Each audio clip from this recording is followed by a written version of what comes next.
Hello and welcome everyone. So in this video, this is actually going to be the last video of this series. Well, technically I'm going to add a few bonus sections, but they are highly C++ specific. So in this video, what you're going to do is cover our gameplay cues and our projectile gameplay effects. So starting off with the gameplay cues, what you observe over here is that when I cast my Makeway ability, I'm playing particle effects, but these particle effects are being called from our player character blueprints and this event spawn particles. Now this is not really the right way to do things inside of Gameplay Ability System. So what I'm going to do is actually disable this spawn particles event and actually go back to our abilities Makeway and create actually gameplay cue class that's going to trigger these particle effects. So right click over here and create a new blueprint class, and this is going to be of type gameplay cue. Now you notice there are two types of gameplay cue classes over here. One is notify actor and the second one is notify static. So the difference between these two is that the static one is one-time effect like muzzle flash, or you are shooting something and a hit impact, particle spawn, that kind of thing. These are static effects. And the notify actor is more of like a persistent effect, like you have been poisoned and you are spawning those poison particle effects from your character until the poison effect has faded out. For those type of effects you use notify actor, and for one-time effect you use notify static. Since Makeway ability is like a static particle effect, so we use this notify static and just rename this to gc underscore Makeway effect. Open this up, and once this opens, what you see over here is that it's just empty and you don't have any access. It's not like a regular blueprint. So what you want to do is go to your functions and override your on execute. And first of all, what you want to do is link these two. They are not automatically linked for some reason, but this is what you want to do before you do anything. Okay, and next what you want to do is drag out from here and say spawn emitter at location. Okay, and from the parameters you're going to drag this and break this, and from here what you're going to do is select this location and plug this in over here.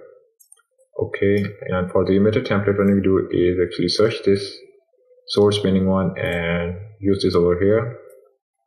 Okay, compile and save this, and then open up your GA Makeway. And now you see we are calling our particle system over here, spawn particles. So what I'm going to do is actually delete this and call our gameplay cues over here. Now you notice there are like three functions: add gameplay, execute, and move. The other are with param and without param. Okay, since we have used our execute in our gameplay cue, so we can call this execute gameplay cue with params on owner. Okay, and for the gameplay cue parameters, I'm going to drag this and say make the gameplay cue. And for the location, what I'm going to do is I have this get character info function, so I'm going to drag out from here and say get actor location.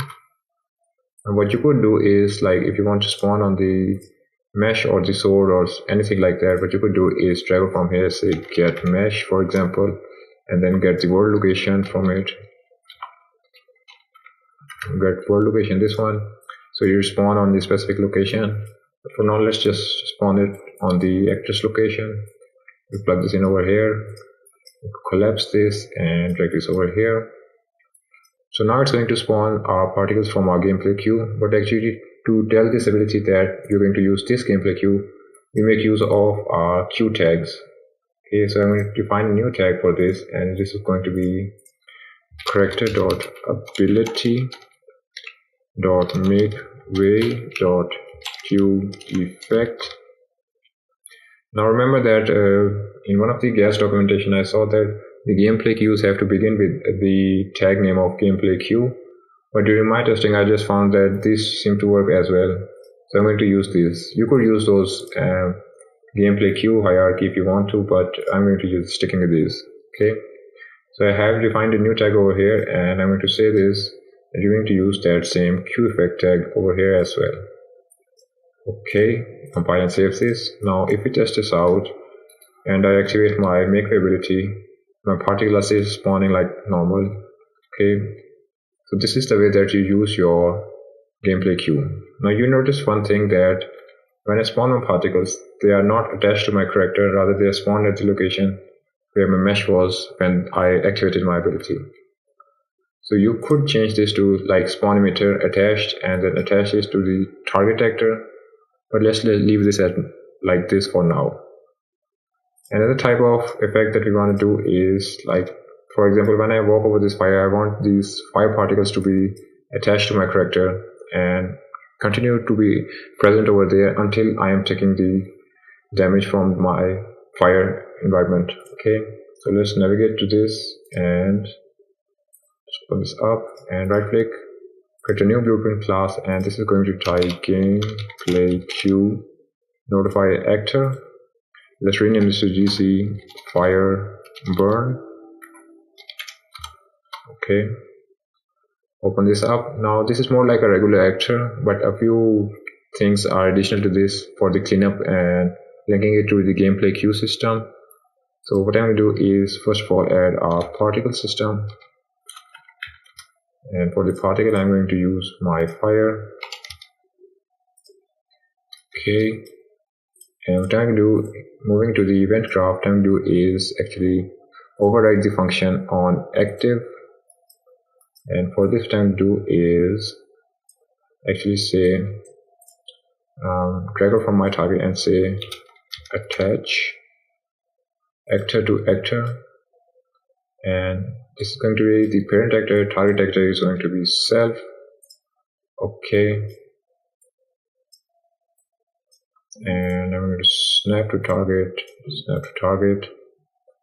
Okay, this is done, and what you want to do is go to your class defaults and check this auto destroy on remove.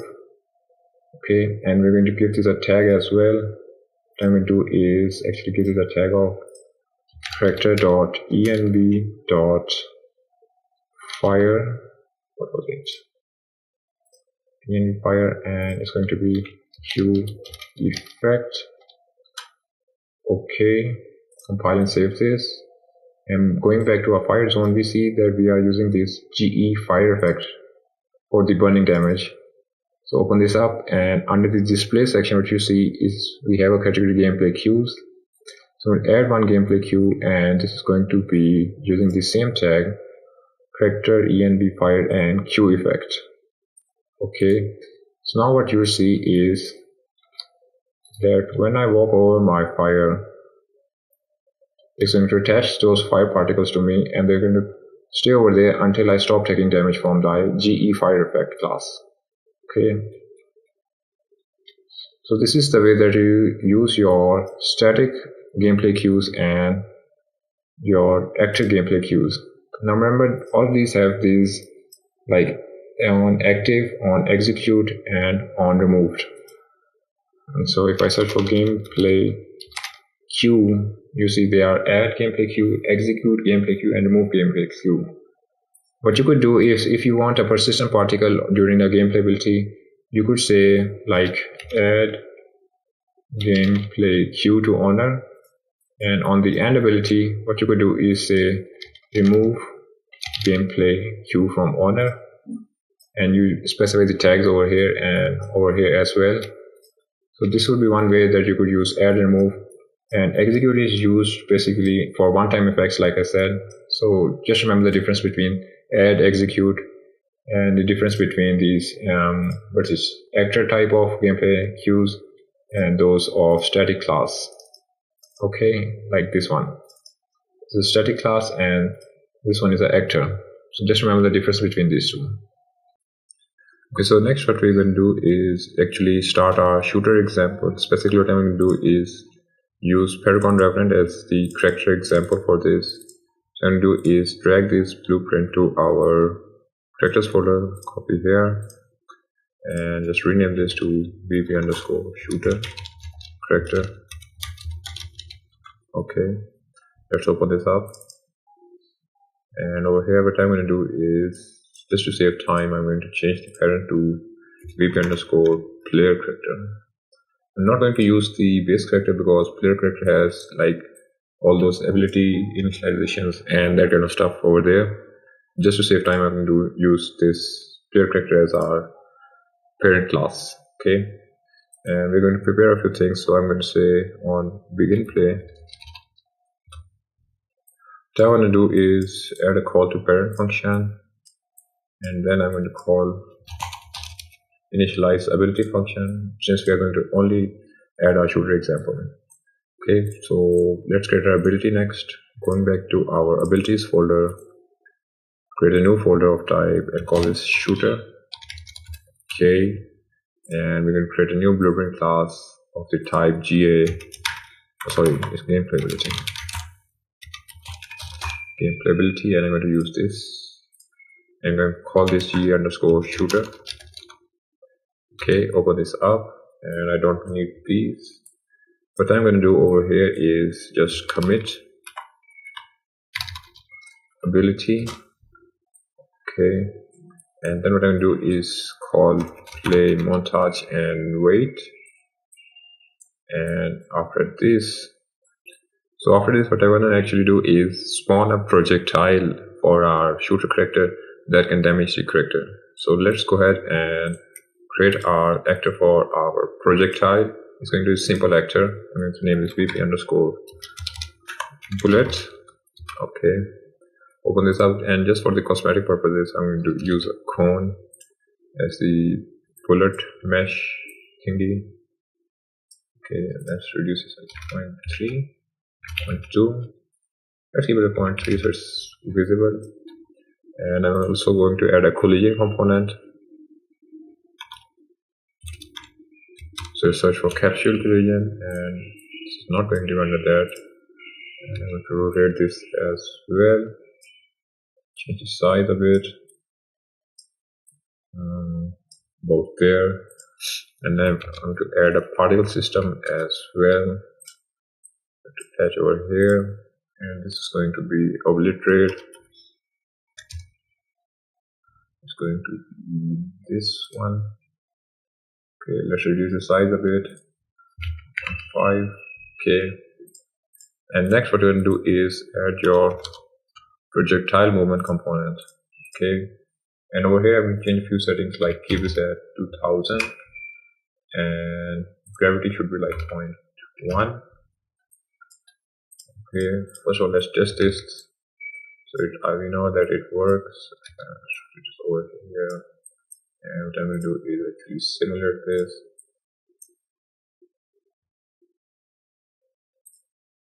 Okay, it's going like a bullet. And let's try this. Yep, it's working. Okay, so there was a question that how can we change these projectiles to like archery system, bow and arrow? What we do is just increase this gravity and reduce the speed a bit, and what you should see is that it should act more like an arrow instead of a bullet. So this is the way to go for bow and arrow system instead of a bullet. But for this example, we're just keeping this as a bullet and change this to 0.1. Okay. So this is done, and on this capsule component, what I'm going to do is add an event for begin overlap, so that we know that we have overlapped our enemy and we do some damage. What you can do is drag it from the other actor and say cast to enemy, BP enemy character. Now you could use your like faction system if you have more than one type of enemies. So you could check if the other player is hostile or not, and you could disable friendly fire over here. But just for my faction system, I'm going to use this enemy character. And from here, what I'm going to do is drag out and say apply GE to target data. And actually, this is not going to be target. What I'm going to do is say get instigator, this one, and I'm going to say cast to VP underscore player character, and it's going to go like this. Now this is going to be target. What should technically be done is that this function should be present inside of a blueprint function library and should be callable anywhere, or this function should be present on the bullet actor or projectile actor. But just to keep this simple and more understandable, I have chosen to create this function inside of the base character class instead of creating a new actor and then providing this function inside of that function. Okay, and for the target data, what I can do is drag from here and say ability target data from actor and drag this over here. And for the gspec, I'm going to promote this to a variable and just keep this name as gspec. What I'm going to do is say expose and spawn, and it's going to be public instance variable. Now after this, what I'll do is say destroy actor. So the bullet is destroyed, it doesn't stay over there. Compile and save this. And going back to our shooter, and do is drag from here and say spawn actor from class. For the class name is use this bullet example. Okay, and we have our variables exposed over here. For the instigator, I'm going to say get character info and drag out our player character into the instigator. And for the G spec, what I'm going to do is drag out from here and say make outgoing gameplay effect spec. Now basically this gameplay effect class is going to be a damage class that is going to actually apply damage to one of the attributes. In our case, it's going to be health. So let's create a new gameplay effect class for this. Search for gameplay effect. Create this and going to call it PE_bullet damage. Okay.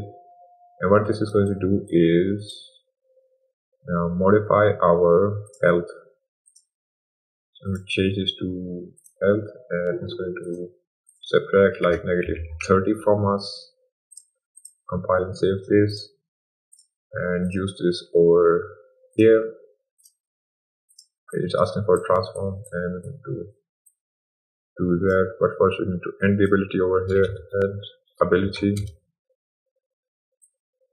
like this. Okay, and for this spawn transform, what I'm going to actually do is open up our shooter character skeleton mesh. It's going to be this one. So what I have done over here is actually taken this gun pin bone and added a socket over here. Just right click on this and say add socket, and I've renamed this to muzzle socket.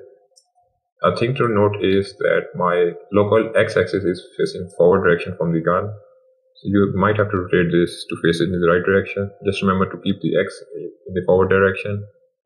Okay, so once this is done, go back to your GA shooter. What I'm going to do is from here drag out and say get socket location, and this is going to be from the mesh, and socket name is, I'm going to just copy that. Socket name is going to be muzzle socket. Okay, and it's going to make transform. For the transform, is going to be this. It's going to spawn from our muzzle location, and for the rotation, what I'm going to do is actually say we need to trace from the camera to the center of the screen. So we're going to create a function for that inside of our base character instead of the shooter. So that is automatically exposed to all of these subclasses. So over here, what I'm going to do is actually create a new function. It's going to be cam line trace. Okay. In this, what I'm going to do is say get this camera and get its forward vector and get its location, get world location, this one, and from here I'm going to drag out and say line trace by channel. Now remember, this is just one way of moving the projectile in the forward direction from the camera, so it moves to the center of the screen. There are some other ways that you could do for your projectiles. And for the start location, it's going to be this location, and for the end, what I'm going to do is actually trace it to a range. I'm going to trace range, and this is going to be the type float. and I'm going to multiply this with this value, and then just add this to our world location and plug this in over here. And for the access to ignore, what I'm going to do is say make array, and for this I'm going to choose self. I'm going to ignore ourselves and trace any other object. Okay,